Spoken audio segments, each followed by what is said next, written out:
Muy buenas noches, bienvenidos a Tocando Vidas. En estos momentos tan difíciles de temblores y problemas muy serios para las estructuras, para las construcciones, hemos pedido la asesoría de Francisco García Álvarez. Francisco, Hola, ¿cómo Esteban, estás? ¿cómo Buenas estás? noches. Muy bien, buenas noches. Él es presidente de la Sociedad Mexicana de Ingeniería Estructural y creo que nos puede dar muy buenos tips el día de hoy en la noche. Francisco, ¿en qué se debe de fijar una persona si tuvo alguna grieta en su estructura, en su construcción? Creo que lo primero que hay que definir es si es de un elemento no estructural o de un elemento estructural. Parece complejo, pero no lo es tanto. ¿Y cómo se define lo no estructural? Lo no estructural son los muros que dividen las habitaciones de una casa o de un edificio. Hay algunos edificios que sí cargan, pero la forma más fácil es si hay una fisura totalmente horizontal, aunque se vea chuequita, pero horizontal o vertical, quiere decir que ese muro es divisorio y pues simplemente se desligó de la estructura. Y si ven elementos más robustos como columnas hacia los extremos, esos elementos son estructurales y esos son los que hay que tener precaución de que no tuvieran alguna fisura. O sea, el elemento estructural son las columnas. ¿Sí? Las losas, las traves. ¿Pero no hay muros de carga? Sí, sí hay muros de carga y ahí habría que ver qué estructuras los tienen o no. Pero la forma más fácil de determinar si un muro es divisorio es si las fisuras son horizontales o verticales junto a las columnas o a las losas. Creo que esa sería una buena regla. Y si el muro aparece una fisura en diagonal, pero nada más en una dirección, normalmente esos muros son divisorios. ¿Y si aparece una X? Si aparece una X, ese muro puede ser de carga. Sí. ¿Y entonces sí es peligroso? Pues sí, hay que tener un poco más de precaución y revisarlo, hablarle a un especialista que lo revise. Las grietas o fisuras en X indican que ese muro trabajó en ambas direcciones. Cuando los muros son divisorios y trabajan en una dirección y se agrietan, ya no tienen la capacidad de trabajar en la otra dirección porque no son parte de la estructura, son muros divisorios. Pero cuando sí se presentan en X, normalmente esos muros son de carga y hay que tener precaución. ¿Y qué tan grave debe de ser una fisura para que nos llame la atención? O sea, Sí. ¿es una fisurita así o...? No, probablemente fisuras de 1,5 milímetros, 2 milímetros, tengamos que poner atención. Si nada más son fisuras menores, entonces no tanto, No, aunque sean en X. Exactamente. Quiere decir que ese muro empezó a trabajar, pero se comportó bien, los muros trabajan, están diseñados para eso. Cuando las fuerzas son muy fuertes, esos muros pues llegan a su límite y pues se agrietan de más. Y muchos de los casos se pueden reparar.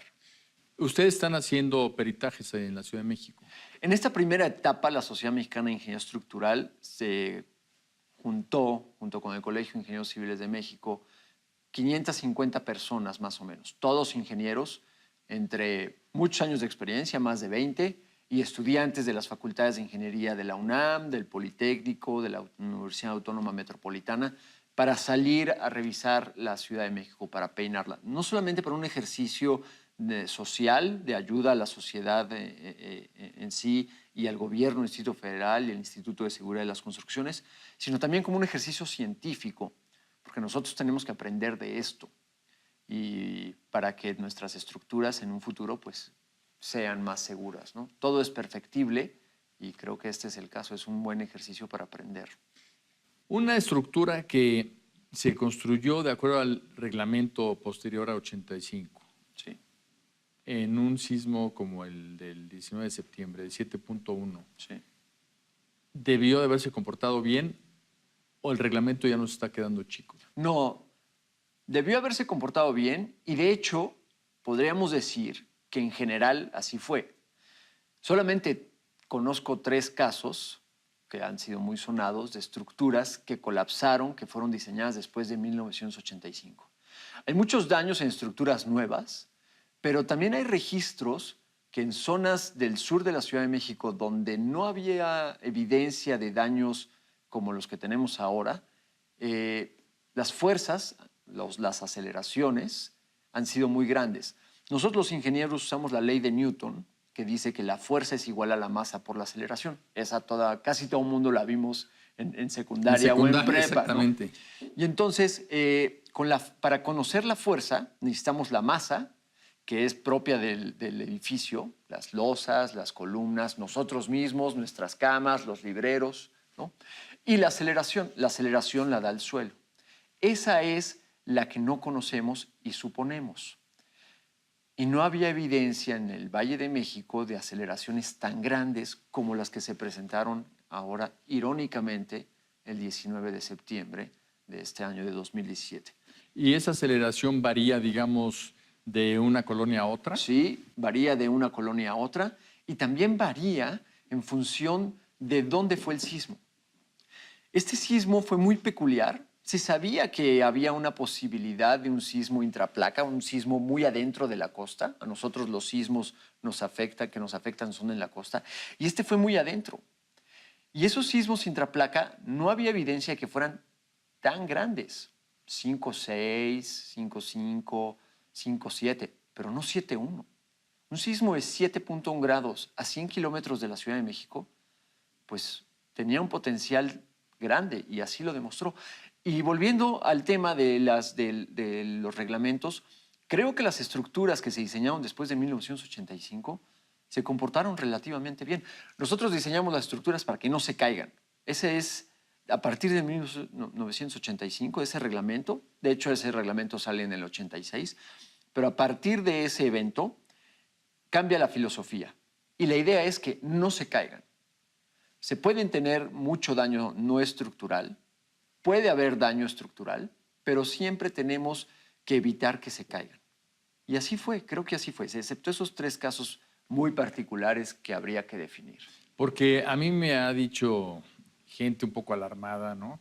Qué barbaridad, estamos viviendo en una ciudad en donde el reglamento no se cumple y quién sabe en dónde estamos viviendo y si el edificio o la casa está bien construida, etcétera.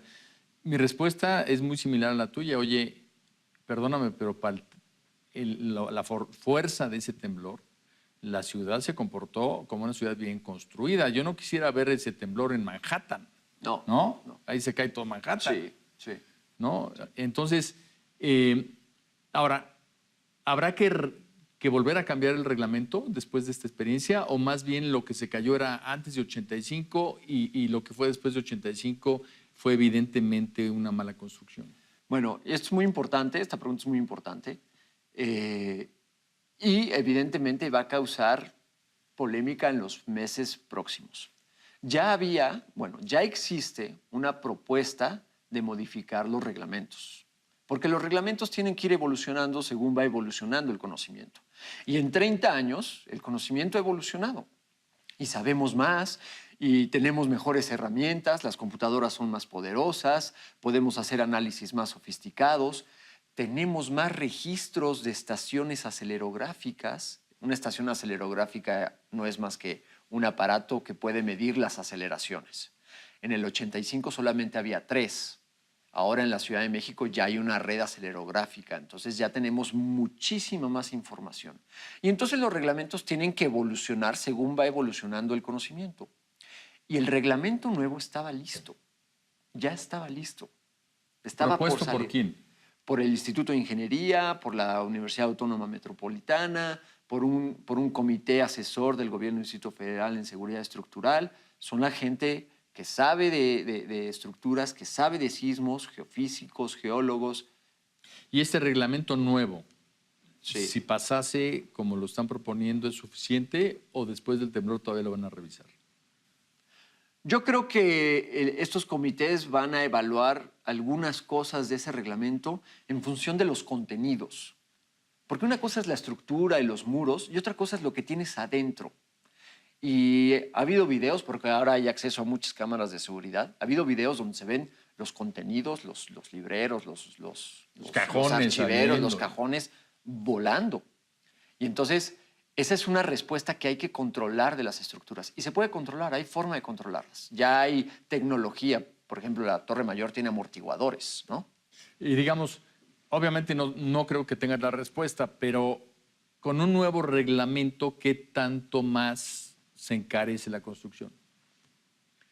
No tengo la respuesta exacta, pero sí ha habido estudios, porque es parte de todo ese proceso de formar un reglamento, en donde a los despachos de diseño, los investigadores les pidieron sus diseños antes y hubo una participación de los despachos de diseño para hacer un postdiseño con el nuevo reglamento y andan aproximadamente como del 15%. En México, la gente construye sus casitas y sus viviendas y mucha construcción, pues, empíricamente, ¿no? Autoconstrucción, que le llamamos nosotros. Autoconstrucción, pero no asistida, No. sino más bien empírica. Sí.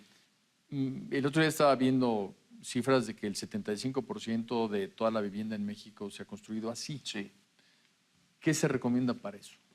Mira, la Sociedad Mexicana de Ingeniería Estructural, junto con el CONACYT y con la CONAVI, hace 6 años, emitimos unos cuentitos, unas historietas. Desafortunadamente, todas las impresiones que teníamos las mandamos a Chiapas y a Oaxaca con el sismo del 7 de septiembre, porque es donde más se necesita esto. La Ciudad de México no está tan ávida de esto, ¿no? La Ciudad de México tiene una capacidad a lo mejor para contratar un ingeniero o un arquitecto, pero en zonas suburbanas o rurales, estos son muy, muy, muy apreciados. Los tenemos en electrónico, te los voy a proporcionar con todo gusto. Y son guías de reparación de vivienda, porque hay viviendas que se pueden reparar, y guías de autoconstrucción que en formato de historieta te pueden decir más o menos qué hacer para no ser tan vulnerable a eventos, no solamente sísmicos, no solamente eventos sísmicos, porque esto es a nivel nacional, sino también eventos meteorológicos. Muy bien, Francisco. Pues muchísimas gracias. No, muchas gracias. Muy interesante, lástima que el tiempo sea Sí, tan lo tirano, sé.